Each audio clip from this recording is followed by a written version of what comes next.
Hey guys, welcome back to the channel. Well, I hope you're all having a good Saturday morning. As you can see, it's nice and clear out. Got a few high clouds, so no big deal there. Anyway, just thought I'd bring you in right quick here on getting the tandem greased up.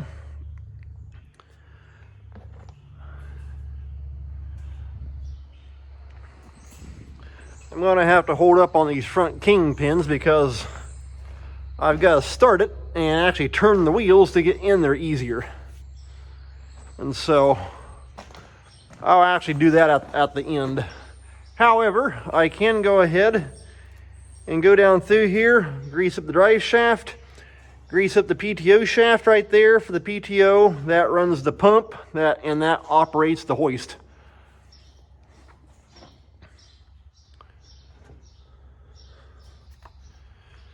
So I figured throw you back on top of my head mount. Hopefully you can see halfway decent.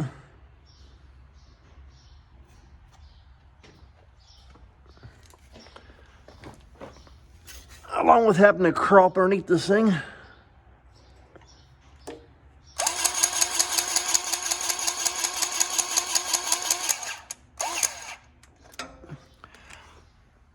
I've already greased up the semi, and on that one, on the drive shaft, it's actually got sealed U-joints, and so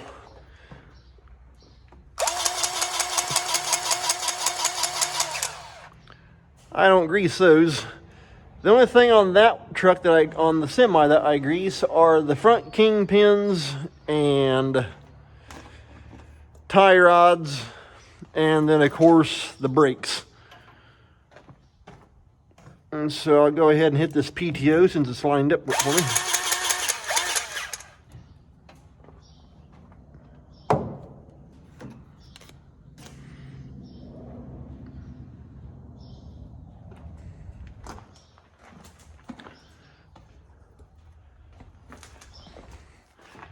Tires make for great grease rags.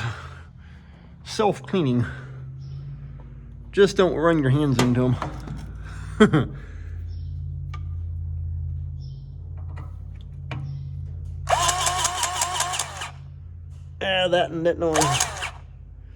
That didn't want to take too well. That's just a little carrier bearing.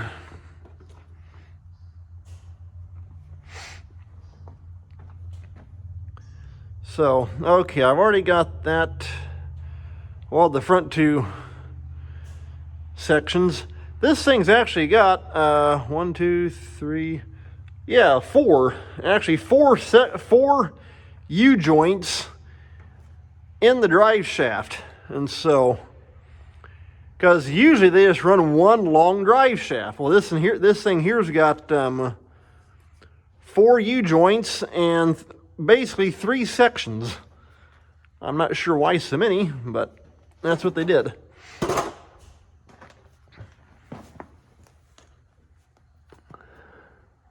Hopefully you can see that up underneath there. Trying to get the tops of those grease zerks cleaned off. But this truck, it's a 1985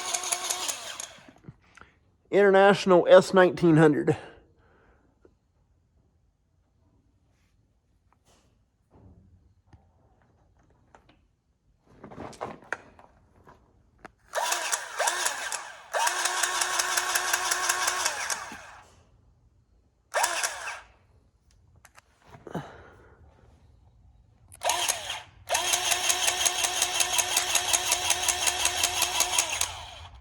There we go. Had to get lined up just right. But yeah, like I said, it's an International S1900. It's an 85 with the DT466 IH motor, and it's got an Allison 5-speed automatic transmission in it.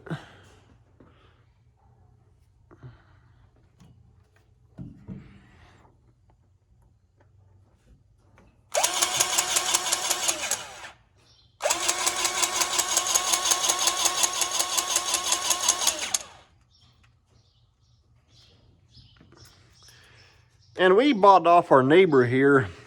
Oh, this has probably been about back in 2017. I'm guessing roughly 18, somewhere right through there. And he had it for, I think, since like the early 90s. And it was, before he got it, it was originally a craft food truck. And so it would have had a box on the back of the thing for being a box truck. So it probably carried lots of macaroni and cheese.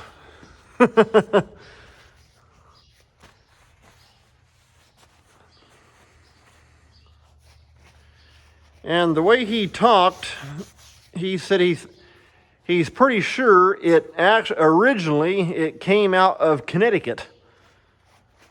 And then I think he actually ended up buying it out of Ohio. It somehow made it out to Ohio, and now it's here in Indiana. So from the East Coast to the Midwest. And that's better. Had to grab a grease rag, clean my fingers up. So that's got the drive shaft all good to go. I'm going to go ahead and hit this hoist.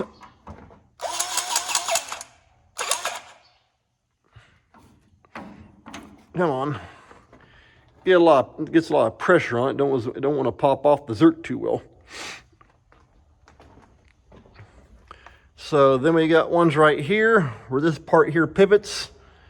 And I'm trying to remember if there's any on the bottom. Okay, they're on top and the grease just goes around it.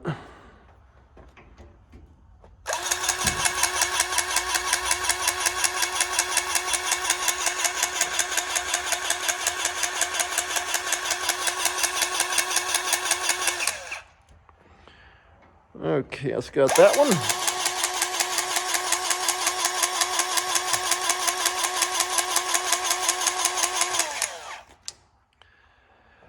The one drawback with the truck, it actually needs to have a 6-speed transmission in it, because top speed on the thing is right at about 50 mile an hour.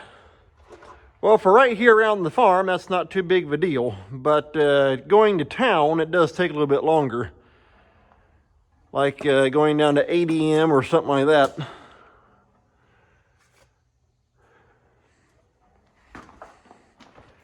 And just from what I've been able to tell, and that's mainly because it pulls so well,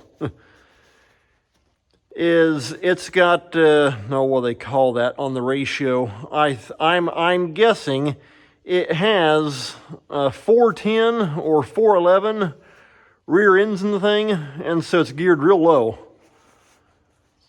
I think the next gear ratio up is like a 373.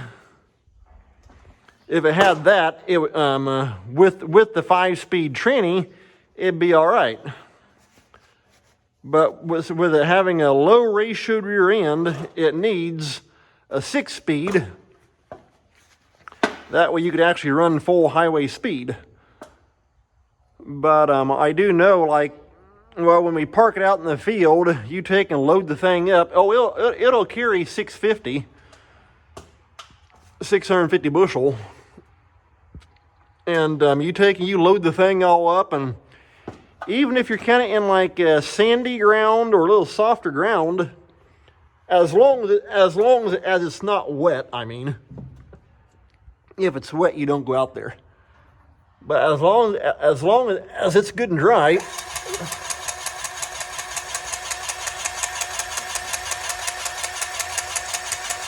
even fully loaded, it never hesitates to just take off.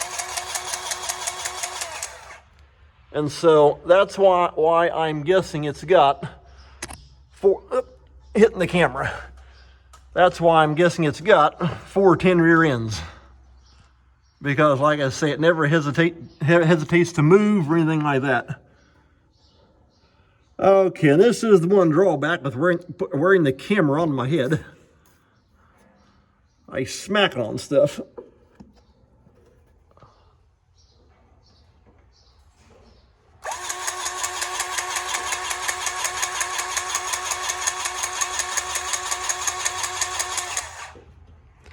And this thing's got a whole bunch of grease zerks on it.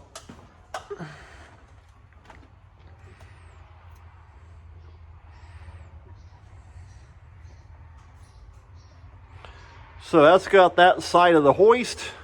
Kind of what I do is right here behind the cab, I go down the one side, go across the back up the other side. Just sort of make my rounds. It's got them here on the air brakes.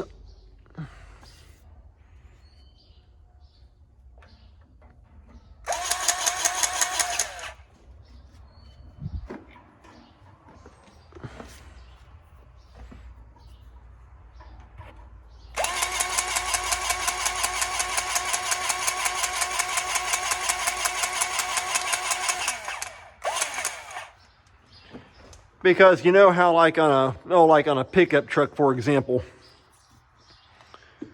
if you're loaded real heavy with like a big trailer or something like that, you go take off, even, well, let's say you're like in 4 low range, and you go to take off, it still, you kind of got to get onto it just to try and get moving. Well, I'll tell you what, I'll just show you right quick up here in the cab. This thing, you drop it into first gear. There we go. Okay, right there it is. I'm guessing you can see that. Trying to look at my camera and look down at the same time. There we go. Okay, of course, right there we're in neutral. It's kind of hard to see the little orange indicator anyway. But when you drop it in, you drop it into 2.5, and so that starts out in the second gear. 2.4, you start out in second, and it'll shift up to fourth gear, or you can lock it in second, or when you're loaded sitting out in the field, you drop all the way down to first, and that's what we do. And so you drop that thing into first gear. Kick it all the way down into 1 like that, and you don't step on it a whole lot, and it's starting to move. And so that's why I say I'm guessing it's got the 410 or 411 rear ends in the thing, because it never hesitates to move when you're fully loaded.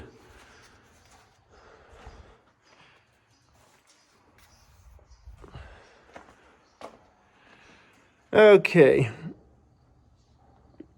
trying to see up underneath here. I got a zerk right up that way, and my gun might be out of grease. Yeah, it is. Like I say, this thing's got a whole bunch of zerks on it. Trying to find them all.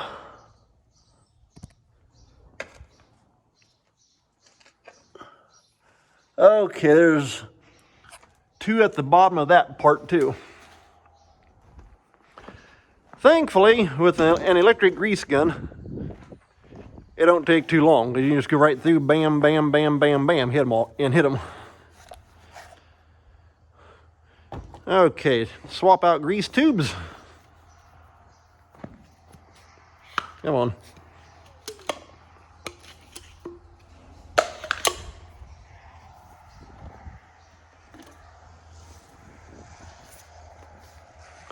And like I say, I've already gotten the semi all greased up.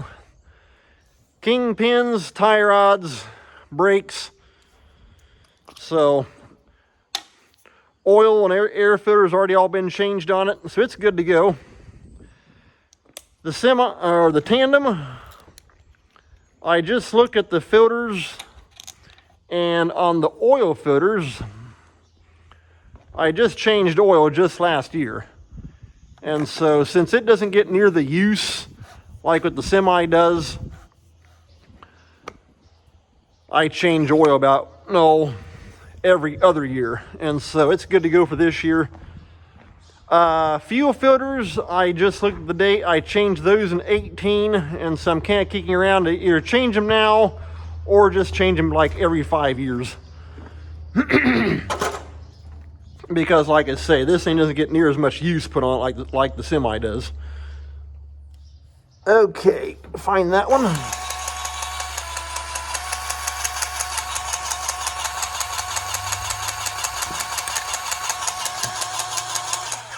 There we go. Now I got one clear up underneath here.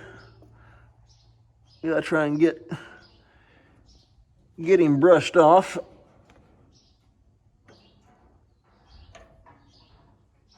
Come on. There we are.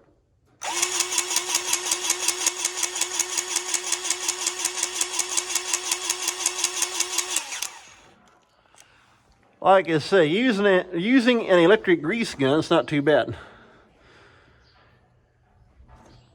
Okay, I've already gotten that brake set. And yes, I do have the safety down. That's what this bar here is. Raise up so high, drop this lockup bar, and the bed can't come down and squish you.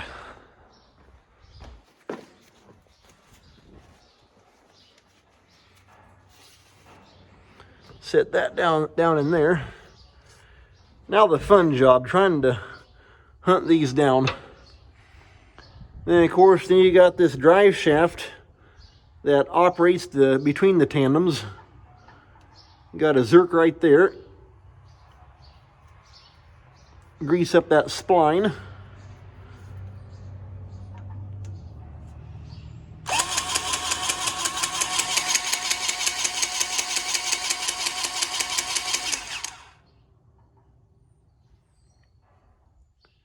Got a zerk over here on this side to grease up that spring pivot.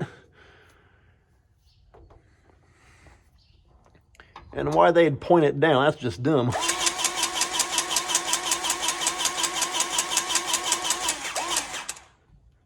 Okay, that's got that one. Now, trying to find... Oh, it's over on that side. The zerk on that one. May have to wait till I get around to the other side because that's the way it's pointing. And then I got one back here on this back U-joint. If I can find it. Yeah, it's probably, yep, there it is on the bottom.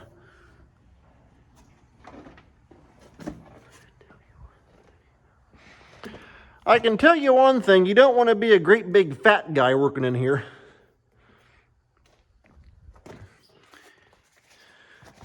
Good way to get stuck.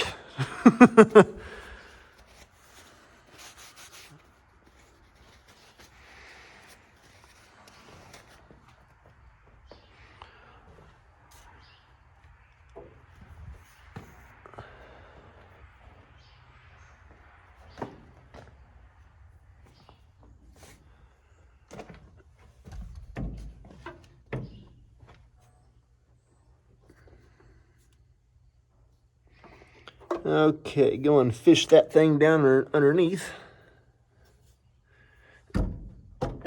Along with the gun part.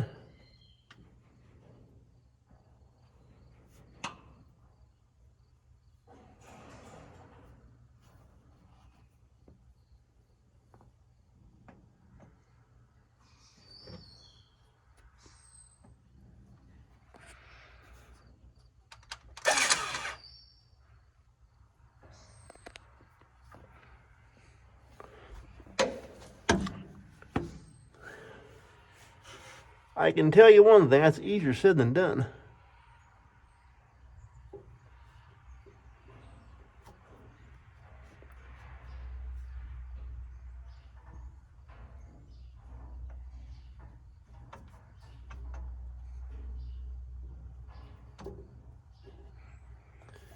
Oh boy.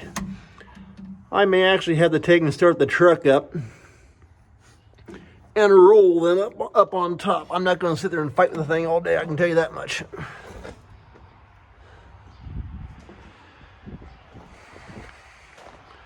Run out here and wipe my fingers and the end of this gun off in the grass. I think that's what I'm going to do. I'll just take and start it, give it about a half a turn, and now take and spin those zerks right up on top.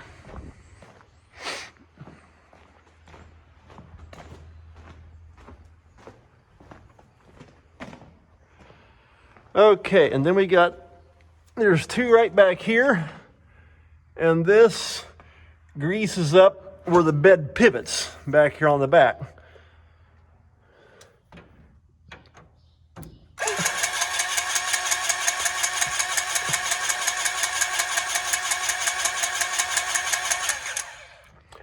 And so what I do every year is, of course, before fall time, I'll grease it all up. And then again, after fall,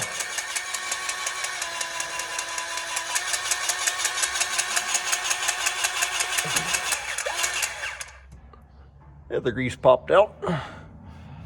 After fall harvest, and we've gotten slowed back down, that kind of thing, cooler weather, I'll take and grease the tandem and the semi up again.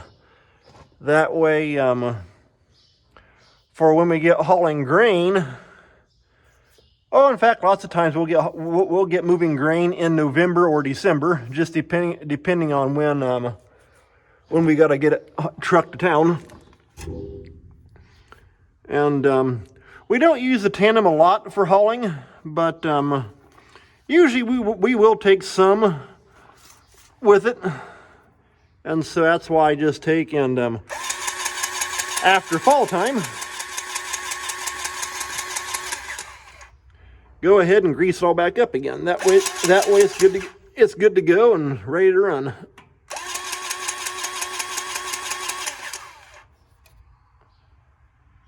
Okay, wanted to hit that one just a little bit.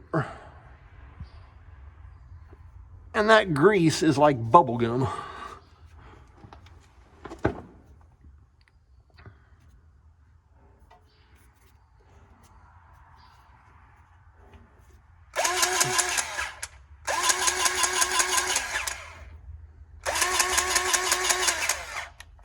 Let's slow it down. Huh, that's odd.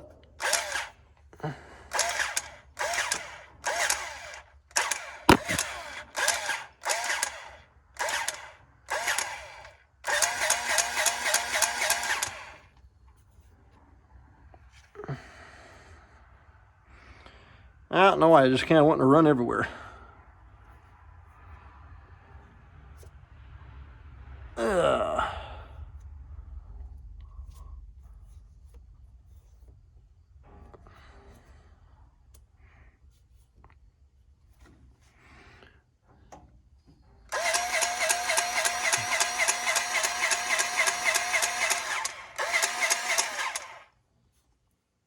Okay. Well, get back out from here underneath there. And so, okay, well, hey, I can give you kind of a rough idea what I do on this truck. I'm not going to sit here and video the whole entire thing, greasing nonstop.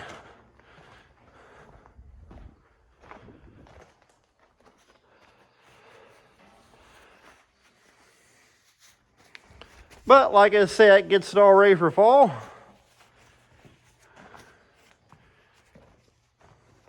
And of course, harvest time, that'll be, well, let's see here. This is, I think, August 13th, if I remember correctly. And so, little over a month away yet.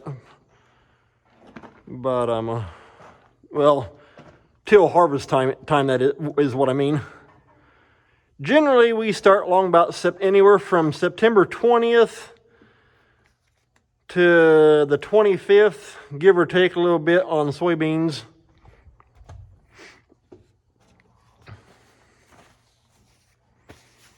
So it just kind of varies.